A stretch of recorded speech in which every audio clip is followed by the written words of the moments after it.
School ಮಾಡಿದ್ದಾರೆ, ಶಾಲೆಯನ್ನು ಪ್ರಾರಂಭ ಮಾಡಿದ್ದಾರೆ. ಇದು ಸಾಮಾನ್ಯವಾಗಿ ಬಡ ಮಕ್ಕಳಿಗೆ ಈಗ ಬೆಂಗಳೂರಲ್ಲಿ ಒಂದು ಸ್ಕೂಲ್ ಹೋಗ್ಬೇಕಂತಂದ್ರೆ ಅಡ್ಮಿಷನ್ ಆಗ್ಬೇಕಂದ್ರೆ ಲಕ್ಷಾಂತರ ರೂಪಾಯಿ ಕೊಡ್ಬೇಕಾಗತ್ತೆ. ಒಂದು ಕಾಲೇಜ್ ಅಡ್ಮಿಷನ್ ಆಗ್ಬೇಕಂದ್ರೆ ಲಕ್ಷಾಂತರ ರೂಪಾಯಿ ಕೊಡಬೇಕು. ಅಂತ ಒಂದು ಸಂದರ್ಭದಲ್ಲಿ ಬಡ ಮಕ್ಕಳಿಗೆ, ಬಡವರಿಗಾಗಿ, ಬಡ ಮಕ್ಕಳಿಗೆ ಒಳ್ಳೆ ವಿದ್ಯಾಭ್ಯಾಸ ಸಿಗಲಿ ಎನ್ನುವಂತ ಒಂದು ಕಾರಣಕ್ಕೆ ಇಂದ ನಮ್ಮ ಶರಣರು ಮತ್ತು ಮಠಾಧೀಶರು 60ಕ್ಕಿಂತ ಸ್ವಾತಂತ್ರ್ಯದ ನಂತರ ಸಾಕಷ್ಟು ಮಠಗಳು ನಮ್ಮ ಮಕ್ಕಳಿಗೆ, ಬಡ ಮಕ್ಕಳಿಗೆ ಅಕ್ಷರ ದಾಸೋಹ, ಅನ್ನದಾಸೋಹ, ವಸತಿ ದಾಸೋಹ ಎಲ್ಲವನ್ನು ಕೊಟ್ಟು ನಮಗೆ ಶಿಕ್ಷಿತರನ್ನಾಗಿ ಮಾಡಿದ್ದಾರೆ. ಇವತ್ತು ವೇದಿಕೆ ಮೇಲೆ ನಾವು ಇರಬೇಕಾದ ಕಾರಣ ಮಠಾಧೀಶರೇ ಅವರಿಂದಲೇ ನಾವು ಇವತ್ತು ಈ ವೇದಿಕೆಗೆ ಬಂದಿದ್ದೇವೆ. ಹಾಗಾಗಿ ಇಲ್ಲಿ ನೆರೆದಂತ ಮಕ್ಕಳು ಈಗಾಗಲೇ ಅವರಿಗೆ ಸಾಕಷ್ಟು ಸಮಯ ಆಗಿದೆ. ಅವರಿಗೆ ಸಿಗಬೇಕಾದ ಬಹುಮಾನ ಮತ್ತು ಅವರ ಅಭಿಷೇಕ, ಅವರ ಏನು ಸಿಗಬೇಕು ಅದನ್ನ ಪುರಸ್ಕಾರಗಳು ಕೊಡಬೇಕಾಗಿದೆ. ಮತ್ತು ಮಕ್ಕಳಿಗಾಗಿ ಒಂದೇ ಒಂದು ವಿಚಾರ, ಈ ಮಕ್ಕಳಿಗೆ ಯಾಕಂದ್ರೆ ಮನೆಯ ಮೊದಲು ಪಾಠಶಾಲೆ, ತಂದೆ ತಾಯಿಗಳು ಹೇಗೆ ಮನೆಯಲ್ಲಿ ಇರ್ತಾರೆ ಅದು ಮಕ್ಕಳ ಮೇಲೆ ಪರಿಣಾಮ ಆಗುತ್ತೆ, ಮಕ್ಕಳ ಬೆಳವಣಿಗೆ ಮೇಲೆ ಪರಿಣಾಮ ಆಗುತ್ತೆ. ನಾವು ಮನೆಯಲ್ಲಿ ತಂದೆ ತಾಯಿಗಳು ನಾವು ಹೆಂಗೆ ಇರ್ತೀವಿ ಅದರ ಮೇಲೆ ನಮ್ಮ ಮಕ್ಕಳ ಭವಿಷ್ಯನೂ ಇರುತ್ತೆ.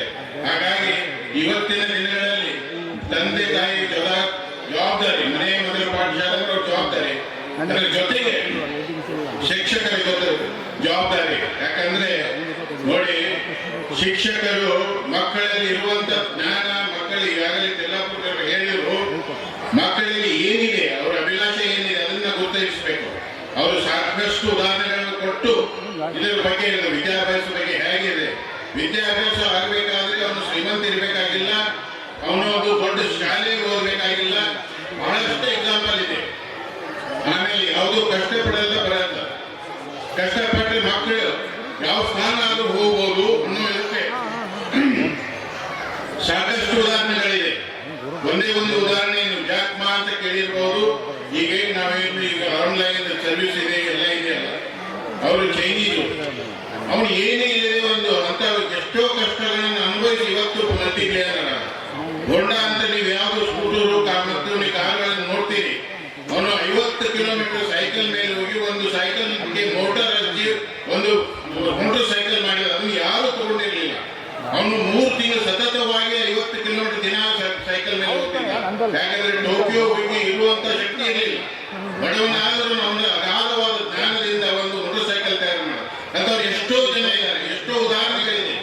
ಈಗ ಯಾರು ಒಂದು ಉನ್ನತ ಸ್ಥಾನಕ್ಕೆ ಬರಬೇಕಾದ್ರೆ ಅವ್ರ ಹಿಂದೆ ಏನಿತ್ತು ಅನ್ನೋದು ನಮ್ಮ ವಿದ್ಯಾರ್ಥಿಗಳು ಕಲ್ಪನೆ ಮಾಡ್ಕೋಬೇಕು, ಅದನ್ನ ತಮ್ಮ ಜೀವನದಲ್ಲಿ ಅಳವಡಿಸ್ಕೋಬೇಕು.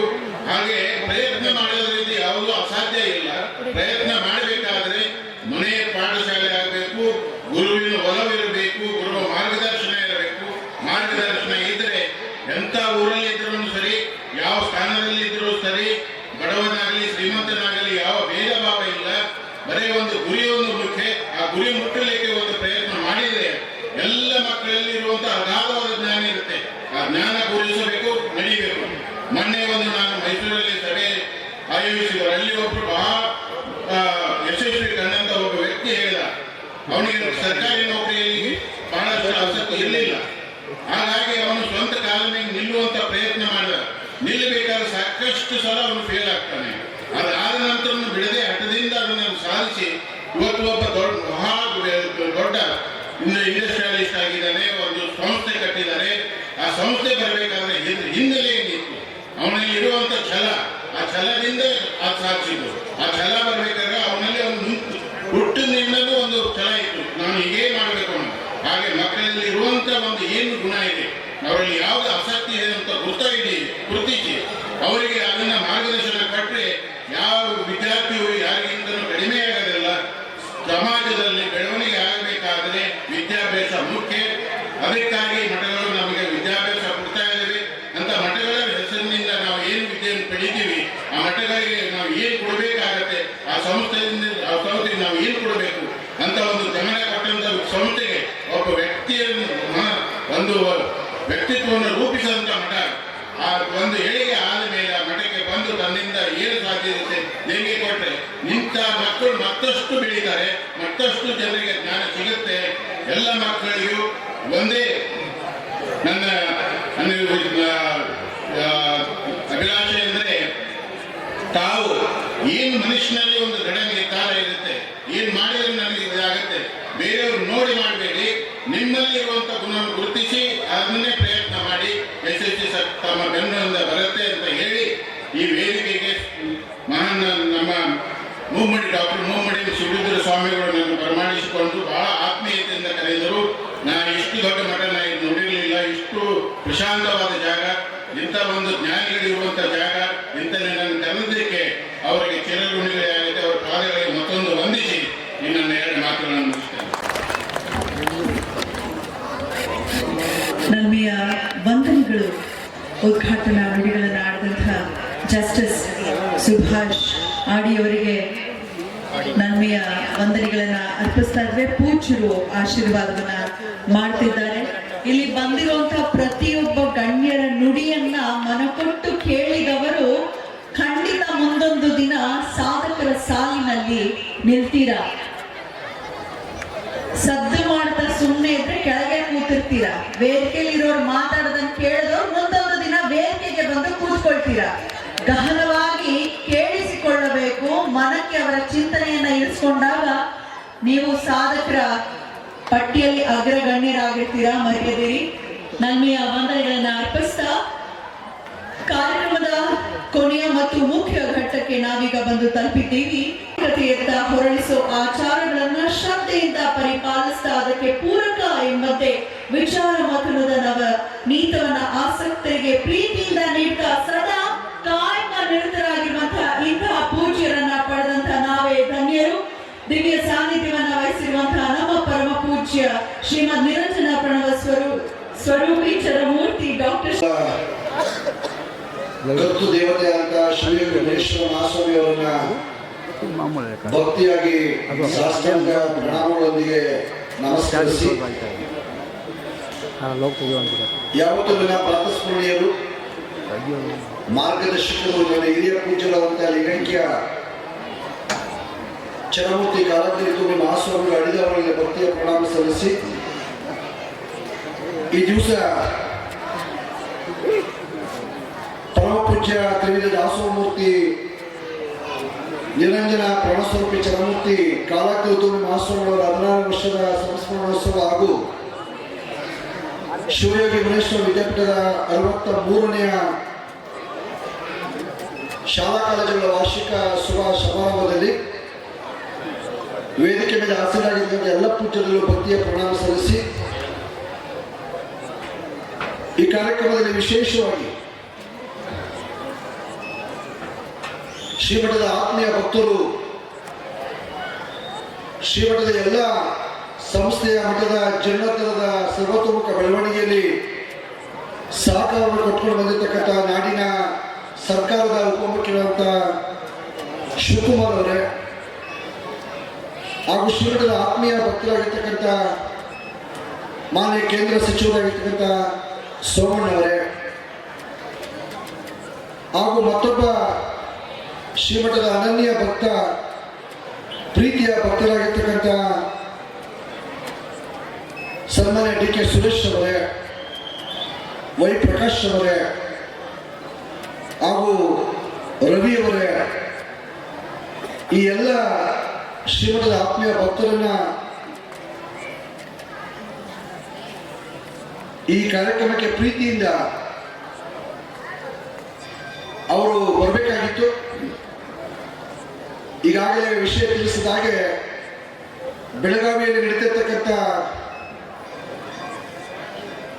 ಕಾಂಗ್ರೆಸ್ಸಿನ ಅಧಿವೇಶನದಲ್ಲಿ ಎಲ್ಲರೂ ಸುಧಾ ಭಾಗಿಯಾಗಿರೋದ್ರಿಂದ ಪರಮ ಪೂಜ್ಯರ ಆಶೀರ್ವಾದವನ್ನು ಈಗಾಗಲೇ ಅವರು ಪಡೆದಿದ್ದಾರೆ.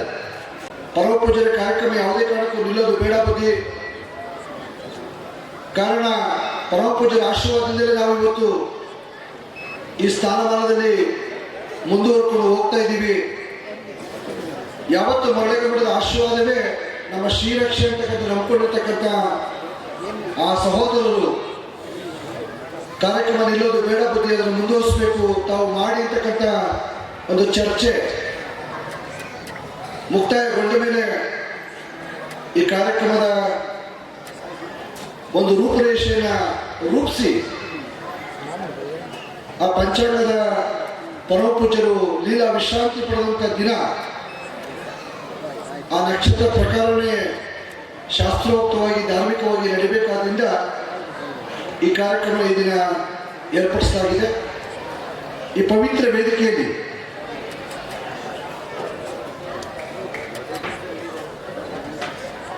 ವಿಶ್ರಾಂತ ಉಪ ಲೋಕಾಯುಕ್ತರಾಗಿರ್ತಕ್ಕಂಥ ಒಬ್ಬ ದಕ್ಷ ನ್ಯಾಯಾಧೀಶರಾಗಿರ್ತಕ್ಕಂಥ ಕರ್ನಾಟಕ ಸರ್ಕಾರದ ಸನ್ಮಾನ್ಯ ಸುಭಾಷ್ ಆಡಿ ಅವರೇ, ಯಾವತ್ತೂ ಶ್ರೀಮಠದ ಒಂದು ಅತೀವವಾದಂಥ ಪ್ರೀತಿಯನ್ನು ಕಿಂಕರ ಭಾವವನ್ನು ಇಟ್ಕೊಂಡಿರ್ತಕ್ಕಂಥ ನಮ್ಮ ಹಿರಿಯ IAS ಅಧಿಕಾರಿಗಳಾಗಿರ್ತಕ್ಕಂಥ ನನ್ನ ಆತ್ಮೀಯರು ಆಗಿರ್ತಕ್ಕಂಥ ಶ್ರೀ ಸೋಮಶೇಖರ್ ಅವರೇ ಹಾಗೂ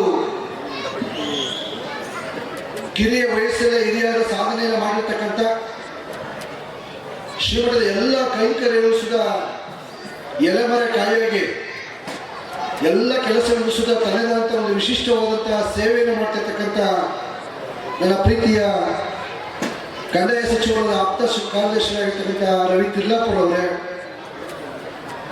ಮತ್ತೋರ್ವ ವ್ಯವಸ್ಥಾಪಕ ನಿರ್ದೇಶಕರು ಆಂಬಿಯಟ್ ಗ್ರೂಪ್ನ ನನ್ನ ಆತ್ಮೀಯರು ಆಗಿರ್ತಕ್ಕಂಥ ನಾಗರಾಜ್ ಅವರೇ, ಹಾಗೂ ಯಾವತ್ತೂ ಶ್ರೀಮಠದ ಕಲೆಗಳಿಗೆ ತಲೆಬಾಗಿ ಗುರುಗಳ ಜೊತೆ ಅನನ್ಯವಾಗಿ ಸಂಬಂಧವನ್ನು ಇಟ್ಟುಕೊಂಡಿರ್ತಕ್ಕಂಥ ರಾಜೀವ್ ಗಾಂಧಿ ಆರೋಗ್ಯ ವಿಶ್ವವಿದ್ಯಾಲಯದ ವಿಶ್ರಾಂತ ಕುಲಪತಿಗಳಾಗಿರ್ತಕ್ಕಂಥ ಸಚ್ಚಿದಾನಂದ ಮೂರ್ತಿಯವರೇ, ಹಾಗೂ ಈ ಕಾರ್ಯಕ್ರಮದ ಯಶಸ್ಸಿಗೆ ಹಾಗೂ ಶ್ರೀಮಠದ ಆತ್ಮೀಯ ಭಕ್ತರಾಗಿರ್ತಕ್ಕಂಥ ಕೇವಲ ಕನಕಪುರ ತಾಲೂಕೇ ಅಲ್ಲ, ಬೇರೆ ಬೇರೆ ತಾಲೂಕಿನಿಂದ ಬಂದಿರತಕ್ಕಂಥ ಶ್ರೀಮಠದ ಎಲ್ಲ ಅಭಿಮಾನಿ ಭಕ್ತವೃಂದದವರೇ, ನನ್ನ ಪ್ರೀತಿಯ ಎಲ್ಲ ಪೋಷಕರೇ, ಶ್ರೀಮಠದಲ್ಲಿ ಮತ್ತು ಇತರ ಅಂಗಸಂಸ್ಥೆ ಎಲ್ಲ ಶಾಲಾ ಕಾಲೇಜಿನ ಪ್ರೀತಿಯ ಮಕ್ಕಳೇ, ನನ್ನ ಎಲ್ಲ ಸಿಬ್ಬಂದಿ ವರ್ಗದವರೇ ಆಗಿದೆ. ಈಗಾಗಲೇ 2ನೇ ಅಧಿವೇಶನ ಪ್ರಾರಂಭ ಆಗಬೇಕಾಗಿತ್ತು. ನಮ್ಮೆಲ್ಲ ಸಣ್ಣ ಮಕ್ಕಳಿಗೆ ನಿದ್ರೆಯ ಸಮಯ, ಆ ನಿದ್ರೆಯ ಸಮಯದಲ್ಲೂ ಸುದ ಅವರಿಗೆಲ್ಲೂ ಸುದ ಪ್ರಶಸ್ತಿ ಪ್ರದಾನ ಕೊಡಲಿದೆ. ಅವರು ಅನೇಕವಾದಂಥ ಜ್ಞಾನರತ್ನ, ಪ್ರತಿಭಾ ಪುರಸ್ಕಾರ, ಉತ್ತಮ ವಿದ್ಯಾರ್ಥಿ ಅಂತಕ್ಕಂಥ ಅನೇಕ ಪ್ರಶಸ್ತಿಗಳನ್ನು ನಮ್ಮ ಜಸ್ಟಿಸ್ ಅವರು ಪ್ರದಾನ ಮಾಡತಕ್ಕಂಥ ಸಮಯ ಇರೋದ್ರಿಂದ ನಾನಾದರೂ ಹೆಚ್ಚಿಗೆ ಮಾತನಾಡ್ತಕ್ಕಂಥ ಅವಶ್ಯಕತೆ ಇಲ್ಲ.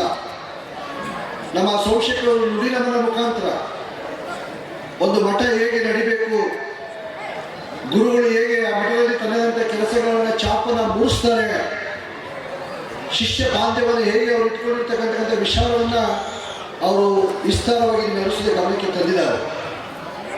ನಾನಾದರೂ ಸಹ ಹೇಳೋದಿಷ್ಟೇ, ಒಂದು ಮಠಕ್ಕೆ ಎಷ್ಟು ಆಸ್ತಿ ಇದೆ ಅನ್ನೋದು ಮುಖ್ಯ ಅಲ್ಲ, ಆ ಮಠಕ್ಕೆ ಎಷ್ಟು ಭಕ್ತರಿದ್ದಾರೆ ಅನ್ನೋದು ಬಹಳ ಮುಖ್ಯ. ಹಾಗಾಗಿ ಮರಳೇಗೌಡ ಮಠ ಅಂತಂದರೆ ಕೇವಲ ಕರ್ನಾಟಕದಲ್ಲೆಲ್ಲ, ತಮಿಳುನಾಡು ಭಾಗದಲ್ಲೂ ಸಹ ವಿಶೇಷವಾದಂಥ ಭಕ್ತವೃಂದವನ್ನು ಹೊಂದಿರತಕ್ಕಂಥ ಶಿಕ್ಷಕ ಮರಳೇಗೌಡ ಮಠ ನಿರಂತರವಾಗಿ ತೋಂಟದ ಯಡಿಯೂರು ಸಿದ್ದಲಿಂಗೇಶ್ವರ ಕೃಪಾಶ್ರಮದಿಂದ, ಶಿವಯೋಗಿ ಮುನೇಶ್ವರ ಕೃಪಾಶ್ರಮದಿಂದ, ಪರಮಪೂಜ್ಯ ಕಾಲಾಗ್ನಿ ನಿವಾಸಗಳ ಆಶೀರ್ವಾದದಿಂದ ಶಿಕ್ಷಣ, ದಾಸೋಹ, ವಸತಿ, ಸಾಮಾಜಿಕ, ಸಾಂಸ್ಕೃತಿಕ, ಧಾರ್ಮಿಕವಾದ ಸೇವೆಗಳನ್ನು ನಿರಂತರವಾಗಿ ನಡೆಸ್ಕೊಂಡು ಬರಲಿಕ್ಕೆ ಸಾಧ್ಯತೆ ಆಗಿದೆ. ನಾನೆಲ್ಲವೂ ಸಹ ಹೇಳ್ತಾ ಇರ್ತೀನಿ, ಸ್ವಾಮೀಜಿಯೇ ಎಲ್ಲ ಸೋಮಣ್ಣ, ಸ್ವಾಮೀಜಿಯೇ ಎಲ್ಲ, ಆದರೆ ಸ್ವಾಮೀಜಿಯೇ ಎಲ್ಲವೂ ಅಲ್ಲ ಅಂತ ಹೇಳ್ತಾ ಇರ್ತೀನಿ. ಸ್ವಾಮೀಜಿಯಿಂದ ಎಲ್ಲವೂ ಸಹ ಸಾಧ್ಯ ಆಗೋದಿಲ್ಲ. ಆ ಬಾವಿಯೊಳಗಡೆ ಕಪ್ಪೆ ಅಥವಾ ಬಾವಿಯೊಳಗಿರ್ತಕ್ಕಂಥ ಮೀನು ಬದುಕಬೇಕಾದ್ರೆ ಹೇಗೆ ನೀರು ಬೇಕೋ, ಆ ಮೀನು ಹಾಗೆ ಬದುಕಬೇಕಾದ್ರೆ ನೀರು ಬೇಕು. ಹಾಗೆ ಆ ನೀರು ಶುದ್ಧಿಯಾಗಿರ್ಬೇಕಾದ್ರೆ ಅಲ್ಲಿ ಮೀನು ವಾಸ ಮಾಡಬೇಕು. ಇದು ಗುರು ಶಿಷ್ಯರಿಗಿರ್ತಕ್ಕಂಥ ಸಂಬಂಧ. ಮಠ ಸದೃಢವಾಗಿ ನಡಿಬೇಕಾದ್ರೆ ಭಕ್ತರ ಉದಾರವಾದಂತಹ ಸಹಾಯ ಸಹಕಾರದಲ್ಲಿ ಬಹಳ ಮುಖ್ಯ ಅಂತಕ್ಕಂಥದ್ದನ್ನು ಮನಗಂಡು ಅದನ್ನು ಮತ್ತೆ ಶ್ಲಾಘನೀಯವಾಗಿ ಆ ವಿಚಾರವನ್ನು ಬಣ್ಣನೆ ಮಾಡ್ತಾ ಇವತ್ತು ಮಠದ ಕಾಯಕಗಳು, ದಾಸೋಹ ಇರ್ಬೋದು, ಶಿಕ್ಷಣ ಇರ್ಬೋದು, ಧಾರ್ಮಿಕ ಸಾಮಾಜಿಕ ರಂಗಗಳಿರ್ಬೋದು, ಎಲ್ಲ ಕೆಲಸ ಮಾಡಬೇಕು ಅಂತಂದರೆ ಅದರಿಂದ ಅಗೋಚರವಾದಂಥ ಅನೇಕ ಕೈಗಳಲ್ಲಿ ಕೆಲಸವನ್ನು ಮಾಡ್ತಾ ಇರ್ತವೆ. ಅಂತ ಎಲ್ಲ ಕೈಗಳನ್ನು ಸ್ಮರಣೆ ಮಾಡಿಕೊಡ್ತಾ ಪರಮ ಪೂಜ್ಯರು ತುಂಬ ತಾಯಿ ಹೃದಯರು ಕಾಲಾಗ್ನಿತುಂಬಿ ಮಹಾಸ್ವಾಮಿಗಳು ಅಂತಂದರೆ ತುಂಬ ಮಾತೃವಾತ್ಸಲ್ಯ, ಪ್ರೀತಿಯ ಮಮಕಾರದ ಒಂದು ಕರುಣಾಮೂರ್ತಿ. ಜೊತೆಗೆ ಅವರು ಪೂಜಾ ನಿಷ್ಠರು.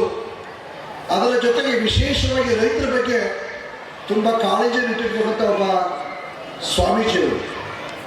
ಅಂತಹ ಪರಮ ಪೂಜ್ಯರು ನನ್ನ ಜೀವನದಲ್ಲಿ ಸಿಕ್ಕಿದ್ದು ನನ್ನ ಪುಣ್ಯವೇ ಸರಿ ಇರ್ತಕ್ಕಂಥ ಮಾತನ್ನು ಹೇಳ್ತಾ, ಅವರು ಯಾವತ್ತೂ ಸುಧಾ ನಾನು ಮಾಡ್ತಕ್ಕಂಥ ಕೆಲಸದಲ್ಲಿ, ನಾನು ಇರ್ತಕ್ಕಂಥ ಹೆಜ್ಜೆಯಲ್ಲಿ ಅವತ್ತು ಯಾರು ಸುಧಾ ಯಾವತ್ತೂ ಸ್ವಾಮೀಜಿಯವರನ್ನ ಯಾವುದೇ ಅಡೆತಡೆಗಳನ್ನು ಮಾಡಲಿಲ್ಲ. ಅವರ ಸಂಪೂರ್ಣವಾದಂಥ ಆಶೀರ್ವಾದ, ಅವರ ಹಸ್ತಮಸ್ತಕ ಸಂಯೋಗ ಭಸ್ಮಧಾರಣೆಯನ್ನು ಮಾಡಿ ಹಸ್ತಮಸ್ತಕ ಸಂಯೋಗವನ್ನು ಮಾಡಿ ಒಳ್ಳೆಯದಾಗಲಿ ಅಂತ ಅಷ್ಟೇ ಹೇಳ್ತಾ ಇದ್ರು ಪರಮ ಪೂಜ್ಯರು. ಯಾವತ್ತೂ ಸುಧಾ ನಮ್ಮ ಸೋಮಶೇಖರ್ ಹೇಳಿದಾಗೆ ನಾನು ಚಿಕ್ಕವರು ಕೇಳ್ತೀನಪ್ಪ ಅಂತಲೇ ಹೇಳ್ತಿದ್ರು. ಅವರು ಹಿರಿಯ ಸ್ವಾಮೀಜಿ ಆಗಿದ್ದರೂ ಸುಧಾ ಅವರು ಸ್ವಂತ ನಿರ್ಧಾರವನ್ನು ಯಾವತ್ತೂ ಸುಧಾ ತಗೊಳ್ತಿರ್ಲಿಲ್ಲ. ನಾನು ಚಿಕ್ಕ ಸ್ವಾಮಿ ಹತ್ರ ಮಾತಾಡ್ತೀನಪ್ಪ, ಚಿಕ್ಕ ಸ್ವಾಮೀಜಿನ ಕೇಳ್ತೀನಪ್ಪ ಅಂತಕ್ಕಂಥ ಮಾತನ್ನು ಯಾವತ್ತೂ ಸುಧಾ ಅವರು ಹೇಳ್ತಾ ಇದ್ರು. ನಾನಾದರೂ ಸುಧಾ ಏನೇ ತೀರ್ಮಾನ ತಗೋಬೇಕಾದ್ರೂ ಸುಧಾ ನಾನು ಸ್ವಂತ ತೀರ್ಮಾನ ತಗೊಳ್ತಿರ್ಲಿಲ್ಲ. ನಾನು ಸುಧಾ ದೊಡ್ಡ ಸ್ವಾಮೀಜಿಯವ್ರಿಗೆ ಕೇಳಬೇಕಪ್ಪ, ದೊಡ್ಡ ಸ್ವಾಮೀಜಿಯವ್ರನ್ನ ವಿಚಾರಿಸ್ಬೇಕಪ್ಪ ಅಂತಕ್ಕಂಥ ವಿಚಾರವನ್ನು, ಅವಿನಾಭಾವ ಸಂಬಂಧವನ್ನು ಇಟ್ಕೊಂಡು ಬಹುಶಃ ಈ ಮಠ ಮತ್ತು ಈ ಸಂಸ್ಥೆಯನ್ನು ಬೆಳೆಸಲಿಕ್ಕೆ ಸಾಧ್ಯತೆ ಆಯಿತು ಅಂತಕ್ಕಂಥ ಮಾತನ್ನು ಹೇಳ್ತಾ, ಅವರ ಆಶೀರ್ವಾದ ಕೇವಲ ನನಗೊಬ್ಬರಿಗೆ ಅಲ್ಲ, ಈ ನಾಡಿನ ಎಲ್ಲ ಸಕಲ ಸದ್ಭಕ್ತರಿಗೆ ಸದಾ ಇರಲಿ ಅಂತಕ್ಕಂಥ ಮಾತನ್ನು ಬಯಸಿ, ಇವತ್ತು ಇನ್ನೊಂದು ಪುಣ್ಯ ವಿಶೇಷ ನಡೆದಾಡ್ತಕ್ಕಂಥ ದೇವರು, ಕರ್ನಾಟಕ ರಾಜ್ಯದ ನಡೆದಾಡ್ತಕ್ಕಂಥ ದೇವರು ಡಾಕ್ಟರ್ ಶಿವಕುಮಾರ ಮಹಾಸ್ವಾಮಿಗಳು. ಅವರು ಸುಧಾ ಇವತ್ತಿಗೆ 6ನೇ ವರ್ಷದ ಸಂಸ್ಮರಣ ಮಹೋತ್ಸವವನ್ನು ಸಿದ್ಧಗಂಗಾ ಮಠದಲ್ಲಿ ಶ್ರದ್ಧಾಭಕ್ತಿಯಿಂದ ಆಚರಣೆ ಮಾಡಿರ್ತಕ್ಕಂಥ ಸಂದರ್ಭವನ್ನು ನಾವು ಸುಧಾ ಇದೇ ವೇದಿಕೆಯಲ್ಲಿ ಸ್ಮರಣೆಯನ್ನು ಮಾಡಿ, ಇವರಿಬ್ಬರು ಸುಧಾ ಒಂದು ನಾಣ್ಯದ ಎರಡು ಮುಖಗಳಿದ್ದ ಹಾಗೆ ಅವರು ಸುಧಾ ಶಿಕ್ಷಣ ಮತ್ತು ದಾಸೋಹ ಕ್ರಾಂತಿ, ಕಾಲಾಗ್ನಿತುಂಬಿ ಮಹೋತ್ಸವ ಸುಧಾ ಶಿಕ್ಷಣ ಮತ್ತು ದಾಸೋಹ ಕ್ರಾಂತಿಯನ್ನು ಮಾಡಿದಂಥ ಪರಮ ಪೂಜ್ಯನೀಯರು. ಅವರು ಸೋಮಣ್ಣವರು ಹೇಳಿದಾಗೆ ಮಹಾತ್ಮರಿಗೆ ಸ್ವಾಮೀಜಿಗಳಿಗೆ ಯಾವತ್ತೂ ಸುಧಾ ಸಾವಿರೋದಿಲ್ಲ. ಲೋಕ ಕಲ್ಯಾಣ ಮಾಡೋರಿಗೆ ಯಾವತ್ತೂ ಸುಧಾ ಸಾವು ಬರುವುದಿಲ್ಲ. ಅವರು ಯಾವತ್ತೂ ಸುಧಾ ನಮ್ಮೊಂದಿಗೆ ನಿಮ್ಮೊಂದಿಗೆ ಚಿರಕಾಲ ಇದ್ದು ಆಶೀರ್ವಾದ ಮಾಡ್ತಾರೆ ಅಂತಕ್ಕಂಥ ಮಾತನ್ನು ಹೇಳ್ತಾ, ನಾವು ಕೇಳ್ಕೋಬೇಕಾದಷ್ಟೇ ಅವರ ಮಾರ್ಗದರ್ಶನ, ಅವರ ಆಶೀರ್ವಾದ ಯಾವತ್ತೂ ನಾವು ಮಾಡ್ತಕ್ಕಂಥ ಕೆಲಸ ಕಾರ್ಯದಲ್ಲಿ ನಿರಂತರವಾಗಿ ಇರಲಿ ಅಂತಕ್ಕಂಥ ಮಾತನ್ನು ಹೇಳ್ತಾ, ಅಕ್ಕ ಮಹಾದೇವ ತಾಯಿ ಹೇಳಿದ ಹಾಗೆ ಅವರು ಕೊಟ್ಟಂಥ ಜಂಗಮ ದೀಕ್ಷೆ, ಅವರು ಕೊಟ್ಟಂಥ ಆಶೀರ್ವಾದವನ್ನು ಅವರ ನುಡಿಗೆ ಯಾವತ್ತೂ ಸುಧಾ ಉಲ್ಲತರದೆ ಉಲ್ಲನೆ ತರುತ್ತೇನೆ ಅಂತಕ್ಕಂಥ ಮಾತನ್ನು ಮತ್ತೊಮ್ಮೆ ಮಗದೊಮ್ಮೆ ಅವರ ಪಾದದಲ್ಲಿ ಅರ್ಪಣೆಯನ್ನು ಮಾಡಿ, ಈ ಕಾರ್ಯಕ್ರಮದ ಪ್ರೀತಿಯ ಕರೆಗಳಿಗೆ ಬಂದಿರತಕ್ಕಂಥ ನಿಮ್ಮೆಲ್ಲರಿಗೂ ಸುಧಾ ಬಸವಾದಿ ಶರಣರು ಶಿವಯೋಗಿ ಮುನೇಶ್ವರ ಸ್ವಾಮಿ ಕಾಲಾಗ್ನಿತುಂಬಿ ಮಹಾಸ್ವಾಮಿಗಳ ಆಶೀರ್ವಾದ ನಿರಂತರವಾಗಿ ಇರಲಿ ಅಂತಕ್ಕಂಥ ಮಾತನ್ನು ಶುಭ ಆಶೀರ್ವಾದ ಹೇಳಿ ಒಳ್ಳೆಯದನ್ನು ಮಾತಿ ಈ 4 ಮಾತನ್ನು ಮುಕ್ತಾಯ ಮಾಡ್ತೀನಿ. ಓಂ ಶಾಂತಿ ಶಾಂತಿ ಶಾಂತಿ. ಇದು ಕೇವಲ 10 ನಿಮಿಷದೊಳಗೆ ಕಾರ್ಯಕ್ರಮ ಮುಕ್ತಾಯ ಆಗ್ತದೆ. ನನ್ನ ಪ್ರೀತಿ ಎಲ್ಲ ಸಂಸ್ಥೆಯ ಮಕ್ಕಳಿಗೆ ಒಂದಷ್ಟು 10 ನಿಮಿಷದಲ್ಲಿ ಯಾರು ವಿಷಯ ಆಗ್ಬಾರ್ದು, ಚಪ್ಪಾಳೆ ಮಾತ್ರ ಮಾಡಬೇಕು. ಯಾರು ಮಠದಲ್ಲಿ ವಿಷಯ ಆಗ್ತಕ್ಕಂಥ ಸಂಸ್ಕೃತಿಯನ್ನು ಬೆಳೆಸ್ಕೋಬಾರ್ದು, ಚಪ್ಪಾಳೆ ಮಾತ್ರ ಮಾಡಬೇಕಷ್ಟೇ. ಆ ಮಕ್ಕಳಿಗೆ ಒಂದಷ್ಟು ಜಸ್ಟಿಸ್ ಅವರ ಮುಖಾಂತರ ಪ್ರಶಸ್ತಿಯನ್ನು ಮಾಡಿ ವಂದನಾರ್ಪಣೆ ಕಾರ್ಯಕ್ರಮ ಮುಕ್ತಾಯ ಆಗ್ತದೆ. ಎಲ್ಲರೂ ಸುಧಾ ಸಮಾಧಾನವಾಗಿ ಮಹಾಮನೆಯ ಮುಂದೆ ಎಲ್ಲರಿಗೂ ಸುಧಾ ಪ್ರಸಾದ ಕಾರ್ಯಕ್ರಮವನ್ನು ಏರ್ಪಾಡು ಮಾಡಿದೆ. ಎಲ್ಲರೂ ಸುಧಾ ಮತ್ತೊಮ್ಮೆ ಸಮಾಧಾನವಾಗಿ ಸಾವಧಾನವಾಗಿ ಪ್ರಸಾದವನ್ನು ಸ್ವೀಕಾರ ಮಾಡಿ ಮತ್ತೆ 8:30 ಗಂಟೆಗೆ ಸಾಂಸ್ಕೃತಿಕ ಸಂಭ್ರಮ ಇಲ್ಲಿ ಪ್ರಾರಂಭ ಆಗ್ತದೆ. ಈಗಾಗಲೇ ಸ್ವಾಮೀಜಿಯ ಕಚೇರಿಯಲ್ಲಿ ಬಾಲ ಪ್ರತಿಭೆಗಳು, ಚಲನಚಿತ್ರ ನಟರು ಈಗಾಗಲೇ ಬಂದು ಕೂತಿದ್ದಾರೆ. ಅವರು 8:30 ಗಂಟೆಗೆ ವೇದಿಕೆಗೆ ಬರ್ತಾರೆ. ಮತ್ತೆ ಸಾಂಸ್ಕೃತಿಕ ಸಂಭ್ರಮವನ್ನು, ನಿಮ್ಮ ಮಕ್ಕಳ ನೃತ್ಯಗಳನ್ನು ನೋಡೋಣ ಅಂತಕ್ಕಂಥ ಮಾತನ್ನು ಹೇಳಿ ಸಮಾಧಾನವಾಗಿ ಶಾಂತಿಯಾಗಿ ಎಲ್ಲರೂ ಈ ಕಾರ್ಯಕ್ರಮವನ್ನು ನೆರವೇರಿಸಿ ತಾವೆಲ್ಲರೂ ಸುಧಾ ನೆಮ್ಮದಿಯಾಗಿ ಶಾಂತಿಯಾಗಿ ಮಠದ ವಾಹನಗಳ ಮುಖಾಂತರ ಮಾಡಿರ್ತಕ್ಕಂಥ ಬಸ್ಸಿನ ವ್ಯವಸ್ಥೆ ಸಂಚಾರದ ಮುಖಾಂತರ ನಿಮ್ಮ ಮನೆಗಳನ್ನು ತೆರಳಬೇಕು ಅಂತಕ್ಕಂಥ ಮಾತನ್ನು ಹೇಳಿ ಈ 4 ಮಾತನ್ನು ಮುಕ್ತಾಯ ಮಾಡ್ತೇವೆ. ಪೂಜೆಗೆ ಭಕ್ತಿಪೂರ್ವಕ ವಂದನೆಗಳನ್ನ ಸಮರ್ಪಿಸ್ತಾ ಈಗ ವೇದಿಕೆಯಲ್ಲಿರುವಂತಹ ಗಣ್ಯರೆಲ್ಲರೂ ಕೂಡಿ